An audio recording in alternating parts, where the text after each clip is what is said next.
Welcome to the Lance Wallnau Show. Today, there's no end of things that could just frustrate you, and then this is part of my mental discipline every day is to try to find out what is worthy of exasperation in the moment. And I think that as a Christian, we've got to kind of condition ourselves to know that the Bible says that in the last days, the tares and the wheat are going to be wrestling with each other. So that means you're going to be in a constant close proximity with crazy people who are animated by spiritual forces they themselves don't even understand.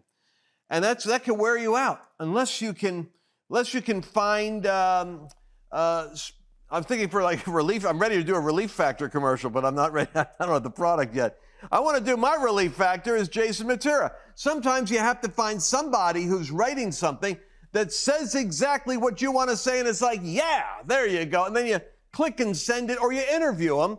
Jason, thanks for joining me today. You are the Relief Factor for us in the cultural conflict. Oh, I appreciate that, Lance. At least I'm doing something right. Thank you for having me on. You are. You're kind of like a James O'Keefe type that doesn't get in trouble with everybody, which is like an art in itself.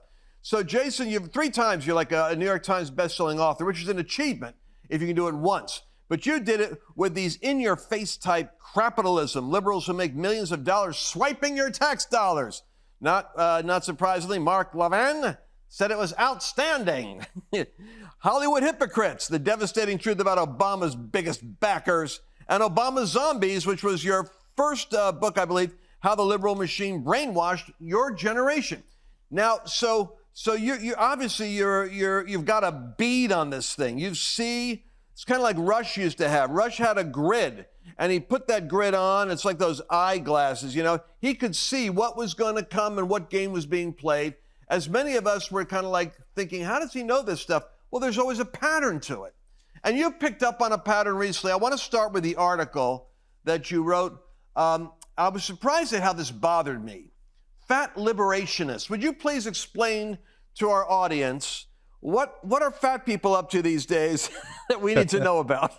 What are the fat people? And I would preface it. I think if we're all honest with each other, we can all lose a few pounds for sure. So I'm making fun of fat people or people who have trouble losing weight for sure. But we at least recognize that there is some deleterious consequences when we have undisciplined eating habits, at least over the long haul.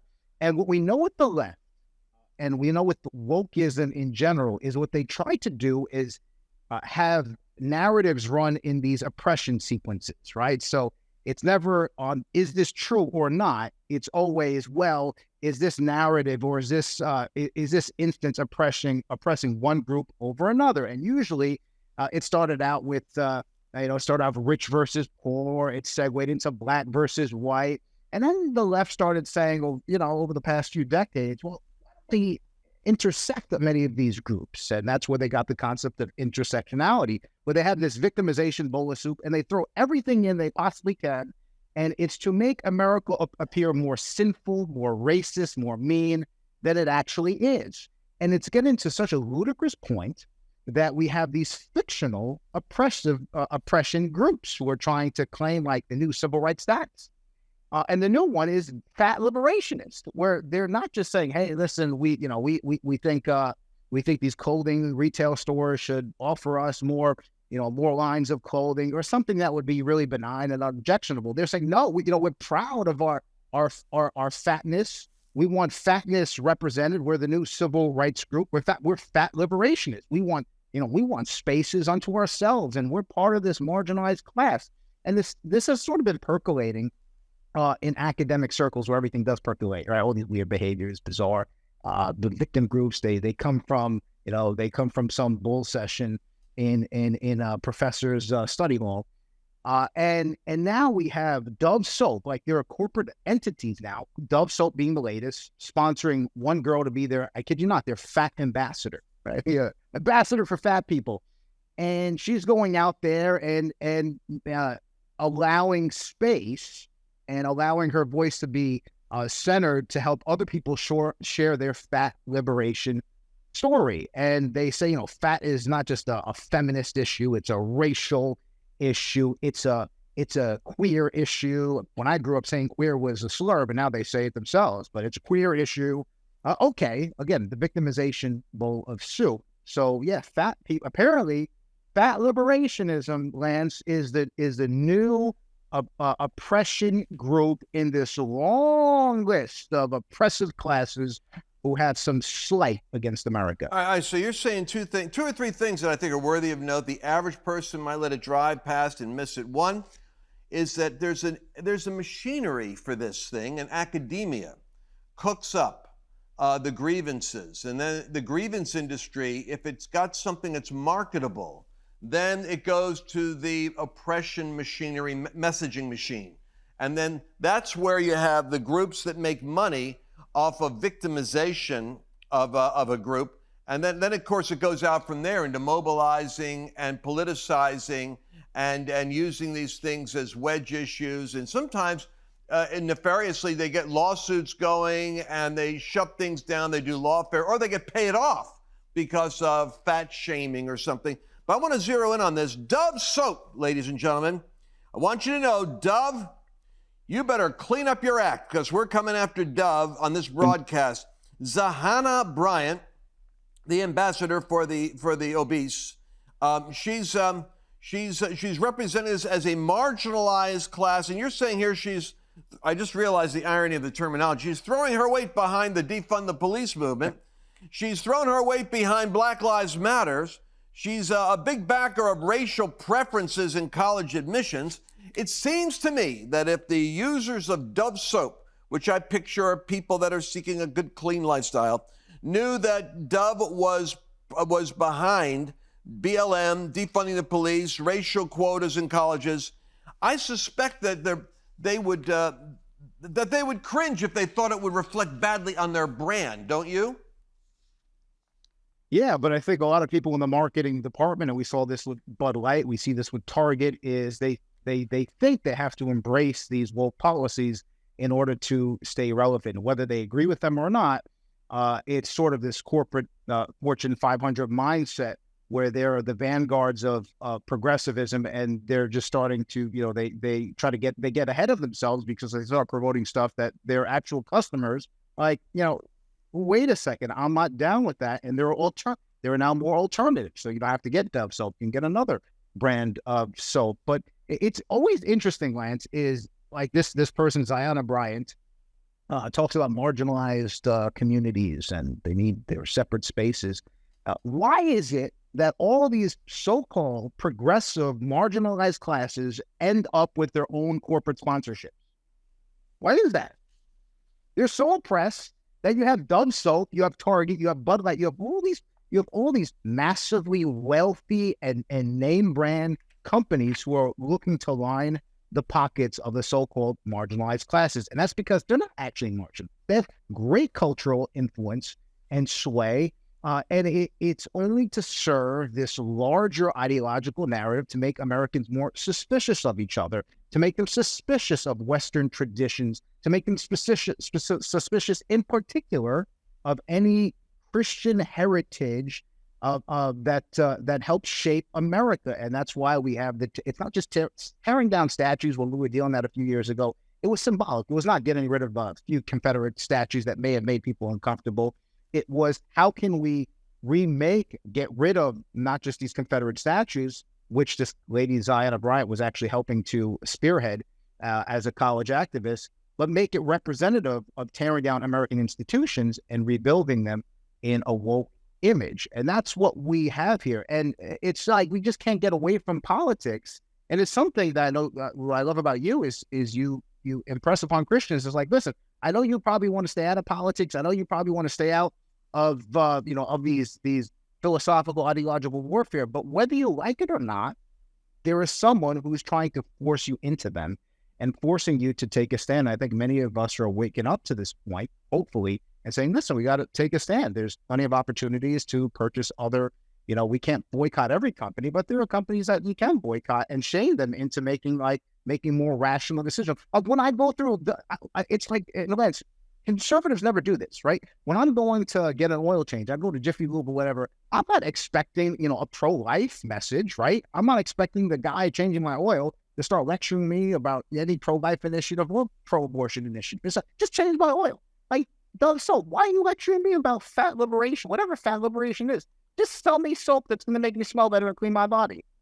Exactly. Well, yeah, and then I love this here. What's happening? We got one writer for the National Association to Advance Fat Acceptance. I mean, we've gone from the NAACP to the NAAFP, fat people thing. What? It's as though Americans need to realize.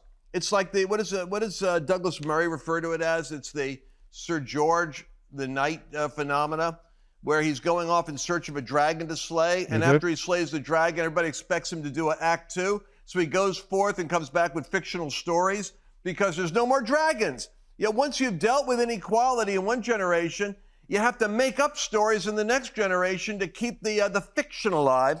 And I think people are catching up to it. To your point, I have not yet seen one brand ambassador for straight white Christian males. I haven't seen it yet. And nobody's paying for me, for instance, to be their brand. I have to pay for my own advertising, and I resent it because I've been using Dove soap for years, and now I'm going to change it to Irish Spring before we're done. How can people keep in touch with you, Jason? Social media, all the main companies, Jason Mattera. Well, my website, jasonmattera.com, is a good place to start. All right, jasonmattera.com. That's where we're going to go. We're going to start there, and we're going to come back with another interview in a moment. And I want to talk to you about your other devastating article and how, once again, you're exposing what's happening with, oh my gosh, Christians that are getting taken over by leftist marketing plans. All right, we'll be right back after this. Hey, let's take a moment right here and talk about something. You know, these programs are actually paid for by sponsors. And so the one thing that I always do is try to pick the sponsors that have the greatest value. Those are the ones that I myself believe in. Now, the Birch Gold Group is one of those key sponsors, and I'll tell you why. The economy is the area that I'm the most concerned about in terms of instability in the future. Do you know that right now, China and Russia and India is meeting with Saudi Arabians and South Africans to create an alternative economy, to basically crush the dollar. This is going to have a massive effect on the stock market, on real estate. It'll be a real shaking. But you don't have to be shaken, because there's a way you can protect your retirement, your 401ks, your IRAs, by connecting them in with gold. Gold is unique in history in that it's a place of stored value. In fact, those BRICS nations of Brazil and Russia, India and China, they're going to be backing themselves with, guess what? Gold. So be smart.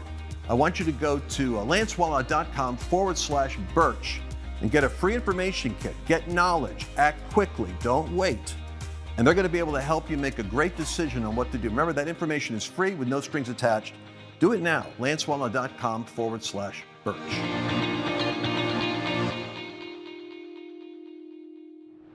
Welcome back again. We have our acclaimed New York Times bestselling author, Jason Mattera, who writes some devastatingly cool articles. Where are these articles published, by the way, that I run into, Jason? Where do these come from? Is there one site? Yeah, Standing for Freedom Center is a Christian news and opinion site for Liberty University. So Liberty University has sort of their own little think tank, and they publish these commentaries from a biblical worldview, news and commentary from a biblical perspective. So who are the classic, who are the ones that are falling for the loving thy neighbor as thyself line, which can be expanded into tolerance of every bizarre behavior? I mean, basically, it's kind of like everything fits into loving your neighbor as yourself. I mean, if you're in Germany, if it wasn't post-war Germany, you could be loving your local Nazi. So where do you draw the line? Loving your local slave owner in the South, leading up to the Civil War.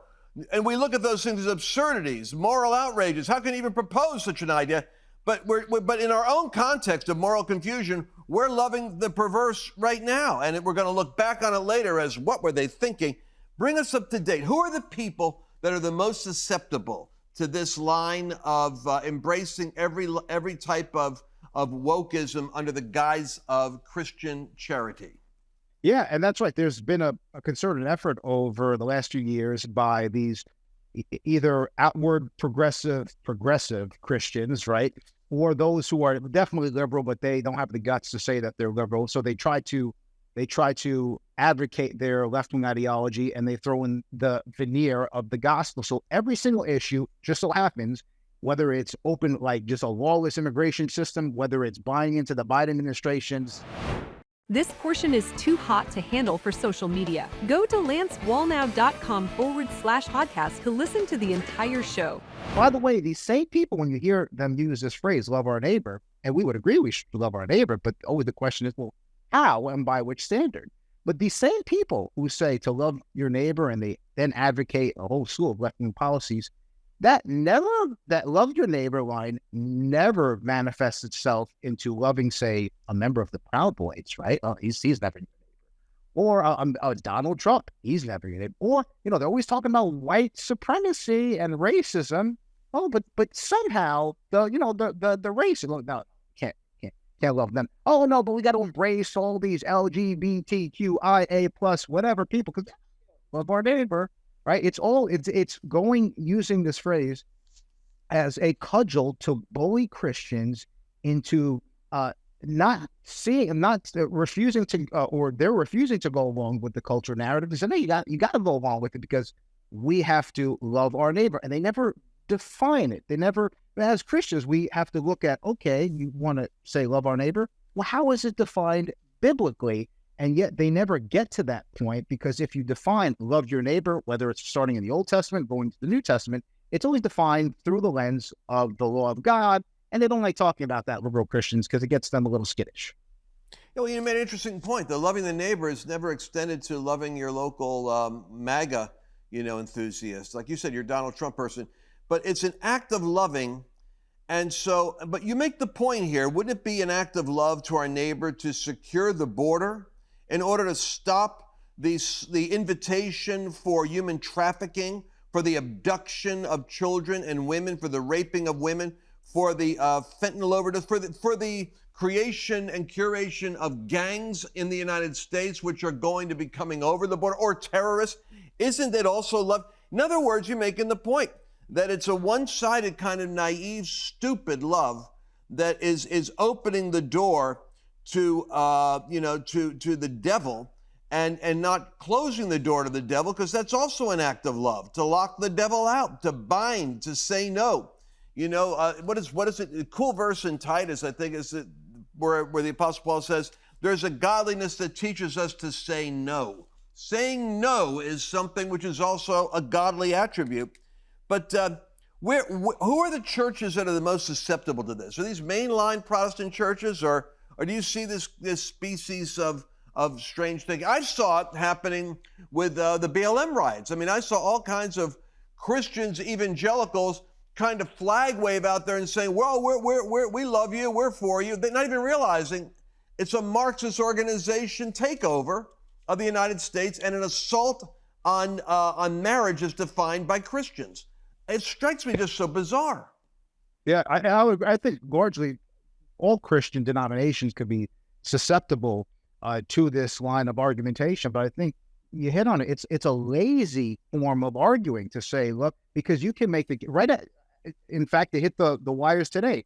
In Minnesota, there was an illegal alien, a group of illegal aliens that were arrested because they had kidnapped 11-year-old girls and were raping them in a room for days. One of them happened to escape, and she got the authorities. This is a rape, and that should have never happened, because these people should have never been in this country.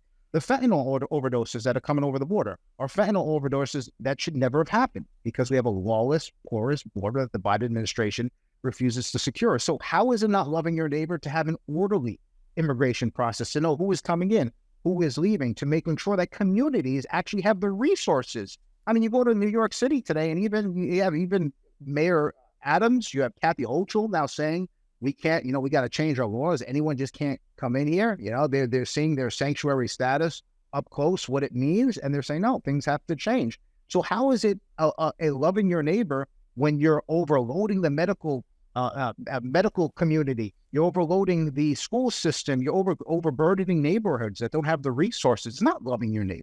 What gets me so annoyed, Lance, is you have groups like National Evangelical Association. They're one of the big people pushing this love your neighbor line for open borders. They're pushing it for adopting Biden's climate change agenda and saying, we got to love our neighbor around the globe, and we got to curtail fossil fuels, and we got to adopt all these mandates that are being promoted by these elites.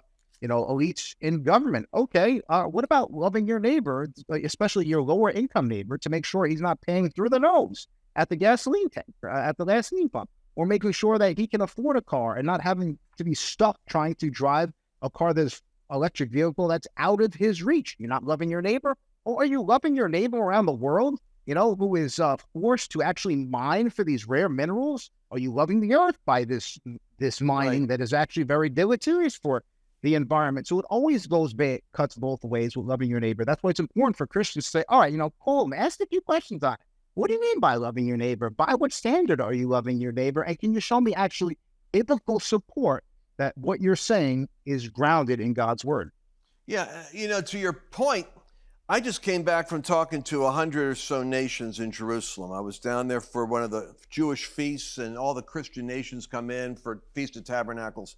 And one of the big sticking points there is the Arab nations find our arrogance in imposing our LGBTQ loving, our neighbor philosophy on them, whether they like it or not. They have got to fly our flag and kiss our queer ideology. Now, nothing is more calculated to raise up the animosity and almost militant outrage of another nation than to dishonor your neighbor's religion and culture by forcing them to have to submit to your culture. This is the essence of arrogance. The ambassadors of various nations I talked to said their biggest claim to Christian integrity was refusing to fly our LGBT flag on their embassies, even though they were told they would not get money from the United States if we didn't export our ideology. So Christian nations and Muslim nations are not being loved. These are our neighbors by our arrogant export model of American wokeism, which we impose on all these other countries and render ourselves odious and offensive to them because it's the exact opposite of tolerance and inclusion. It's forcing other people to have to convert to our faith, which is the danger of a woke Christianity. It stops being militant about its own beliefs, and in accommodating the left, it creates a dangerous vacuum where they actually go out and evangelize their values, because it's almost like a counterfeit religion. And Christianity Today wrote about Anthony, about the lyrics, this song about rich men north of Richmond. I didn't know that until you told me that. Tell me what in the world's wrong? What's going on with Christianity Today? Yeah. I don't. Well, Russell Moore is the editor, so there's a lot going wrong with Christianity Today, and it's they are representative of Christians who will never punch left. They always punch right, and they coddle the left because they want to have a growing influence amongst the cultural elites, and they actually look down at the left and at the right. And here's a great example. So this song, Richmond North of Richmond, hit the charts, went gangbusters. And the guy makes a valid point about chastising the rich men north of Richmond, the DC elites who raise people's taxes and then use those taxes to subsidize inefficient and ineffective welfare programs where welfare fraud is a real thing. You're paying people, we see paying people not to work at all. And here's Christianity Today, rather than recognizing this zeitgeist that this individual, this artist tapped into, they go ahead and lecture him, saying that he's giving negative caricatures about welfare recipients, and that if we have his song doesn't actually love our neighbor on welfare, doesn't love our neighbor on welfare. So basically, if you love your neighbor, you have to defend the welfare state. The welfare state, by the way, that has entrenched generational poverty, that has decimated communities, especially Black families and Hispanic families, by removing the father from the household, and has has engineered them in a way to be living on government sustenance and actually live in the freedom of what their hands produce. And then you have to look at it by, wait a second, is the welfare state even biblical Christianity today? Well, and it's not. And it's a shame that these subjects, which used to actually be part of a debate politically, are now just grandfathered in. I think the Republicans are afraid to even touch the subject. We've lost the ability to even have the objective conversation about the destruction of people that are in poverty, because we make them dependent and force them into a form of slavery that they can't get out of. We work with single moms all the time, my wife and I, and we help furnish families, here in Texas. And one of the biggest problems we have is the moment we get them jobs, the government punishes them by taking them off of the whether it's Medicaid or food stamps, which is, so the moment they demonstrate they're willing to work, if they're not making enough to make it, but they're trying, the government incentivizes them to get the heck out of a job. What are you doing? You're leaving us? It's like a jilted lover. Anyway, we're running out of time. This always happens to me. Jason, how can people keep in touch with you? Where do they go to find out more from Jason Mattera? How do they do that? The website is jasonmattera.com, and they'll have access to all my videos, articles, and social media handles there. Excellent. Once again, the website where you get your articles posted is called standingforfreedomcenter.org. Standing for Freedom. Jason, it's always good to see you. Thank God we have young hope for the future, ladies and gentlemen. There's another generation out there other than us that actually sees what's happening. Only takes a few of them, and only takes a spark to get a fire going. All right. Hey, I love you guys. Let me remind you that while we're on a tear here for good projects and good products, I am out to stop these woke corporations. You want to go to lancewallnau.com/publicsq, because I want us to be able to only do business with those people that share our values. I'm tired of giving my money to people that are using my money against me.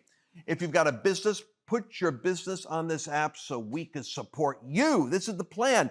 We're going to help each other. We're going to work around these woke corporations. Go to lancewallnau.com, Public Square, Public SQ. This app is taking everybody by storm. Donald Trump Jr. is pushing it. Turning Point is pushing it. I want you to know about it. lancewallnau.com, Public Square is the key, and we're going to see you again. God bless. Did you enjoy this latest episode? Please remember to share it with your friends, because the more knowledge you have, the better equipped you are to navigate the world.